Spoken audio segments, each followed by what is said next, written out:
வணக்கம் நண்பர்களே, முக்கிய செய்திகளை இந்த பதிவில் பார்க்க போகிறோம். என்ன செய்தி? கோயம்புத்தூரில் அண்ணாமலை விவசாய நிலம் வாங்கியிருக்காருல்ல, அந்த விவசாய நிலம் பக்கத்தில் நொய்யல் நதி ஓடுது. கரெக்டாக சொல்லணும்னா அண்ணாமலையுடைய விவசாய நிலத்துக்கு தெற்கே மேற்கிலிருந்து கிழக்கு நோக்கி நொய்யல் நதி ஓடுது. இப்போ நான் தான் அண்ணனுடைய விவசாய நிலம்னா எனக்கு முன்னாடி நொய்யல் நதி ஓடுது. எங்கேருந்து எங்கே ஓடுது? மேற்கிலிருந்து கிழக்கு நோக்கி இப்படி ஓடுது.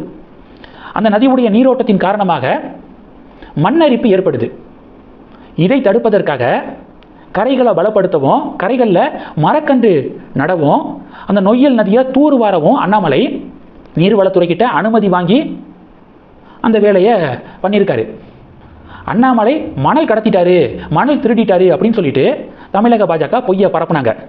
பிறகு வருவாய்த்துறை வந்து ஆய்வு செஞ்சு பார்த்து எந்த விதிமீறலையும் அண்ணாமலை ஈடுபடலை அப்படின்னு சொல்லிட்டு ரிப்போர்ட் கொடுத்துருக்காங்க. இது எல்லாத்தையும் நான் அப்டேட் பண்ணியிருந்தேன். இப்போது இந்த விவகாரத்தில் யார் கம்ப்ளைண்ட் பண்ணது? சும்மா சமூக வலைதளத்தில் போடக்கூடிய பதிவுகளை வச்சு வருவாய்த்துறை அதிகாரிகள் வந்து ஆய்வு மேற்கொள்ள மாட்டாங்க. முறையாக கம்ப்ளைண்ட் பண்ணியிருக்கணும். யார் பண்ணது தெரியுமா? பாஜக தான் பண்ணியிருக்கு. கோவை பாஜகவுடைய ஆன்மீக அணி இருக்குது பார்த்தீங்களா, ஸ்பிரிச்சுவல் அணியை சேர்ந்த பாபு அப்படிங்கிறவர் அண்ணாமலை நொய்யல் ஆற்றிலிருந்து மணலை வந்து திருடி இருக்காரு. டன் கணக்கில் மணலை எடுத்திருக்காரு தன்னுடைய விவசாய நிலத்துக்காக. அப்படி மணல் எடுத்ததுனால அந்த நொய்யல் நதியுடைய கரையோரம் இருக்கக்கூடிய ஒரு கோவிலுக்கு வந்து ஆபத்து ஏற்பட்டிருக்கு, நடவடிக்கை எடுக்கணும் அப்படின்னு கம்ப்ளைண்ட் பண்ணியிருக்காரு. என்னைக்காவது பாஜக திமுகவுக்கு எதிராக இப்படி கம்ப்ளைண்ட் பண்ணியிருக்காங்களா? நேற்று போட்ட வீடியோவில் சொல்லியிருந்தோம், தமிழிசை அவர்களை அவதூறாக பேசிட்டாரு அப்படின்னு வீத லீடர்ஸ் இயக்கத்தை சேர்ந்த வாலண்டியர் மேலே கம்ப்ளைண்ட் பண்ணி அவரை கைது செய்ய வச்சுருக்காங்க தமிழக பாஜக.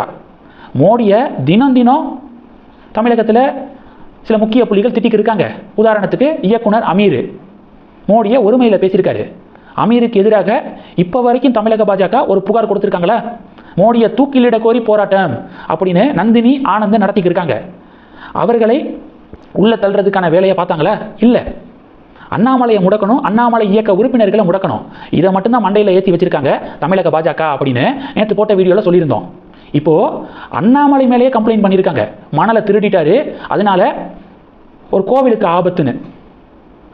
கோவை மாவட்ட ஆட்சித்தலைவர்கிட்ட இந்த புகார் மனுவை கோவை பாஜகவுடைய ஆன்மீக அணியை சேர்ந்த பாபு அப்படிங்கிறவர் கொடுத்திருக்காரு.